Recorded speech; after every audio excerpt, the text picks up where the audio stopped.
ओम अज्ञानतिमिरान्धस्य ज्ञानाञ्जनशलाकया चक्षुरुन्मिलितं येन तस्मै श्रीगुरुवे नमः। श्रीचैतन्यमनोभीष्टं स्थापितं येन भूतले स्वयं रूप कदा मह्यं ददाति स्वपदकान्तिकं।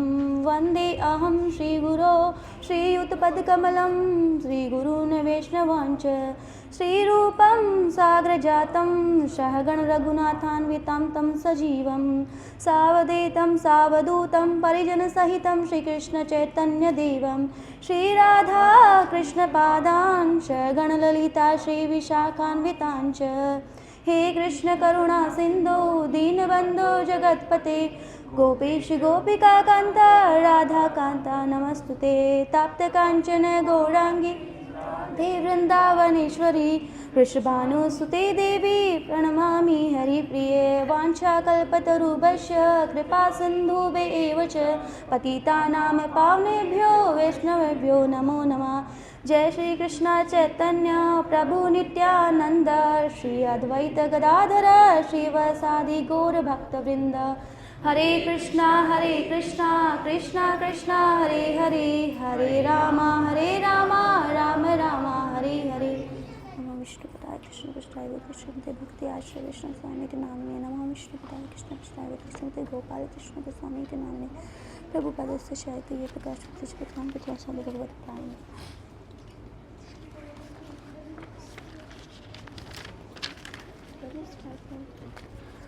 First of all thank you so much प्रभु जी मुझे ये अवसर देने के लिए। मैं तो इस योग्य नहीं हूँ, परंतु मैं जो भी बोल पाऊँगी मेरे गुरु जनों की कृपा से बोल पाऊँगी। ऑल्दो यहाँ पे पहले से वरिष्ठ भक्त है, तो कोई त्रुटि हो जाए तो मुझे क्षमा करना। सो नामामृत पवित्र नाम का अमृत श्री श्रीमद ऐसी भक्ति वेदांत स्वामी श्रील प्रभुपाद की जय। तो यहाँ पे प्रभुपाद जी बता रहे हैं कि योग विद्या की पूर्णता सिर्फ मंत्र योग हरे कृष्ण महामंत्र के जाप से ही अनुभव की जा सकती है। तो यहाँ पे बता रहे कि योग विद्या, तो योग शब्द कहाँ से आया? हमारे शास्त्रों से आया है। योग का मतलब होता है जुड़ना। किससे जुड़ना? भगवान कृष्ण से जुड़ना। और यहाँ पे आ रहे हैं मंत्र योग, और मंत्र योग का मतलब होता है कि मंत्र के माध्यम से भगवान से जुड़ना। और मंत्र का मतलब होता है मनैत रायते इति मंत्र, जो हमारे मन को उतार दे वही मंत्र होता है। और कलयुग में बताया गया है केवल हरे कृष्णा महामंत्र ही ऐसा है जो हमें तार सकता है। आगे इसमें बता रहे हैं कि प्रामाणिक स्रोतों से हमें पता चलता है कि आज के युग के लिए हरे कृष्ण कृष्ण कृष्ण हरे हरे हरे राम राम राम हरे हरे, यही क्या है? पूर्ण योग है। जैसे कलीर दोषो निधिर राजन, यानी कलयुग को दोषों का बताया कि दोष इतने भरपूर पड़े कलयुग में, तो इससे पार करने के लिए, दोषों को दूर करने के लिए केवल हरे कृष्ण महामंत्र को ही जाप बताया है। तो कुछ हम रेफरेंस देखेंगे इसमें। जैसे इसमें आगे बता रहे हैं कि आज के युग के लिए आज युग में मुश्किल से 50 से 60 वर्ष जीवित रह पाते हैं। मनुष्य अधिक से अधिक 100 से 80 वर्ष जीवित रह पाते हैं। इस छोटे से समय में हमें हमेशा चिंता रहती है, तकलीफें जैसे महामारी, युद्ध, सूखा आदि का डर लगा रहता है। हम इतने बुद्धिमान भी नहीं हैं और इसके साथ हम दुर्भाग्यशाली भी है। यह कलयुग का एक पतन के युग में रहने वाला लोगों का लक्षण है। यानी कि श्रीमद् भागवतम में बताया गया है कि जो ये कलयुग है, कलयुग क्या है? कलयुग में अल्पायु है। अल्पायु के साथ क्या है? मंद सुबंध मतयो मध्य भाग्य, यानी कि बुद्धिहीन लोग हैं और भाग्यहीन लोग हैं और दोषों से युक्त है, बीमारियों से ग्रस्त है। जैसे युद्ध हो रहे हैं, प्लेन क्रैश हो रहे हैं, महामारी आ रहे हैं, इससे लोगों की क्या हो रही है? मृत्यु, अर्ली एज में मृत्यु हो रही है। तो इसमें जैसे बताया गया है शास्त्रों में ही उपाय कि इसके लिए क्या करें। तो जैसे रेफरेंस आते हैं कली संत उपनिषद में बताते हैं कि हरे कृष्ण कृष्ण कृष्ण हरे हरे हरे राम राम राम हरे हरे इति षोडशकम नामना कली कष्ट नाशनम नात परतोपाये सर्व वेदेषु दृश्यते। यानी कि ये 16 नामों का 32 अक्षरों का जो महामंत्र है कलयुग के सारे दोषों को नष्ट कर सकता है। इससे श्रेष्ठ कोई उपाय नहीं, यही श्रेष्ठ उपाय है। केवल वेदों में वर्णित है, केवल हरे कृष्ण महामंत्र ही श्रेष्ठ उपाय है। और इसके अलावा जैसे चैतन्य चरितामृत में आते हैं कली काले नाम रूप कृष्ण अवतार नाम है सर्व जगत निस्तार कलयुग में देखो भगवान कृष्ण की इतनी कृपा हुई है कि कलयुग में नाम रूप में अवतार लेते हैं ताकि कलयुग के लोगों का उद्धार हो सके।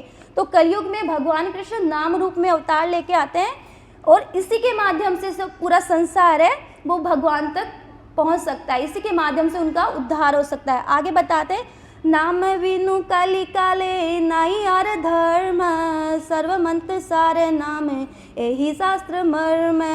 इस कलयुग में पवित्र नाम के जप के अलावा कोई वैदिक सिद्धांत नहीं है, कोई धार्मिक सिद्धांत नहीं है, केवल जो वैदिक रचना है इसमें इसको हरे कृष्णा महामंत्र को मर्म बताया गया है, सार बताया गया है। केवल हरे कृष्ण महामंत्र ही जाप करना चाहिए।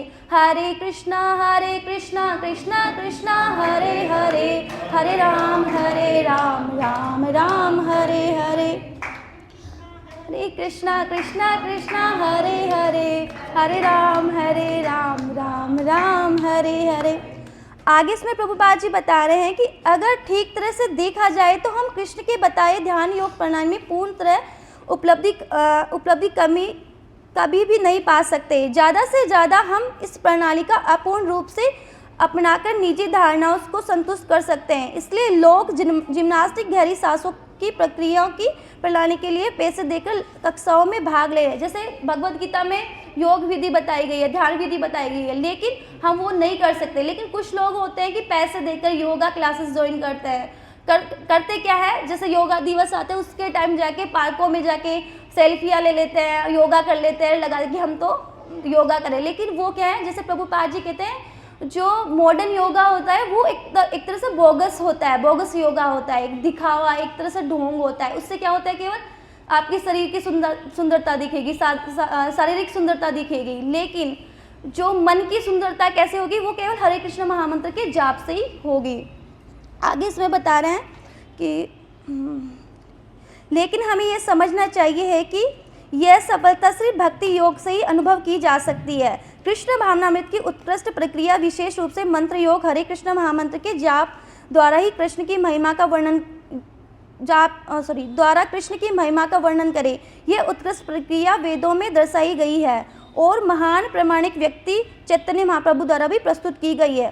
तो यानी कि केवल हरे कृष्णा महामंत्र, प्रभुपाद जी कहते हैं कि हरे कृष्णा महामंत्र इतना उत्कृष्ट और इतना सरल है। क्या करना है, जैसे यज्ञ में आहुति डालते हैं ना, तो वो एक कड़छी होती है, उससे घी डालते हैं। हमें क्या करना है, मुंह से आहुति देनी है और हमारे जो कान है वो क्या है, हवन कुंड है। केवल मुंह से बोलना है हरे कृष्णा महामंत्र और वो कान में जाएगी। तो एक तरह से ये योग बताया गया है, एक तरह से यज्ञ बताया गया है।